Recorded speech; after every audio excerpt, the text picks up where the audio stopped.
नमस्कार. सर्वज्ञ न्यूज मध्ये आपल्या सर्वांचं स्वागत. आपण आज आलेलो आहे छत्रपती संभाजीनगर तालुक्यातील गेवराई कुबेर या शिवारातील शेतकऱ्याच्या बांधावरती थेट आहे की 15 ऑगस्ट रोजी झालेल्या अतिवृष्टी आणि ढगफुटी सदृश्य पावसामुळे शेतकऱ्यांचं एकंदरीत मोठे नुकसान झालेलं आपल्याला पाहायला मिळतंय. आपण सध्या कपाशीच्या क्षेत्रात आहे आणि त्या ठिकाणी आपण पाहू शकता की कपाशीची सध्याची परिस्थिती म्हणजे कपाशी पीक हे सर्व आडवं स्थितीत आपल्याला या ठिकाणी दिसून येते. एकंदरीत शेतकऱ्यांचं मोठं नुकसान झालेलं आपल्याला पाहायला मिळतंय.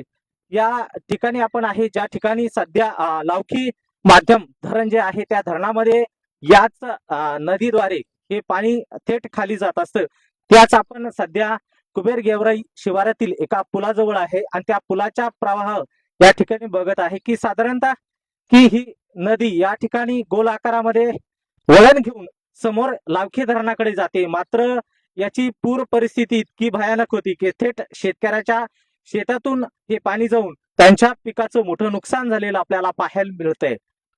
आपण या दृश्यातून पाहू शकता की शेतकऱ्यांचं या ठिकाणी मोठं नुकसान झालेलं आहे आणि थेट नदीचा प्रवाह इतका भीषणता होती की शेतकऱ्याच्या थेट शेतातून हे पाणी आपल्याला पुढे गेलेलं पाहायला मिळतंय.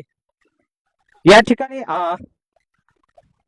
सर्व गावामध्ये खूप अशी परिस्थिती बिकट ही 15 ऑगस्टच्या पावसाने तयार झालेली होती आणि आपण या ठिकाणी पाहू शकतो की याच गोलाकार नदीच्या स्वरूपाचं पाणी थेट फळबागेमध्येही शिरलेलं आपल्याला पाहायला मिळतंय की या ठिकाणी असलेल्या सर्व शेतकऱ्यांचं मोठं नुकसान या भीषणता अतिवृष्टी ढगफुटी झालेल्या पावसामुळे झालेलं आपल्याला पाहायला मिळतंय.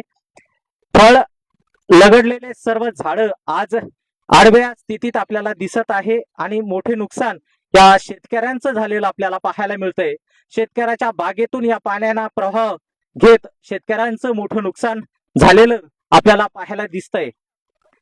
तरी प्रशासनाने याची गंभीरता घ्यावी आणि सदर शेतकऱ्याच्या पिकाचे पंचनामे करावे अशी विनंती शेतकऱ्याच्या वतीनं करण्यात येते आहे. सर्वज्ञ न्यूज, छत्रपती संभाजीनगर, करमाळ.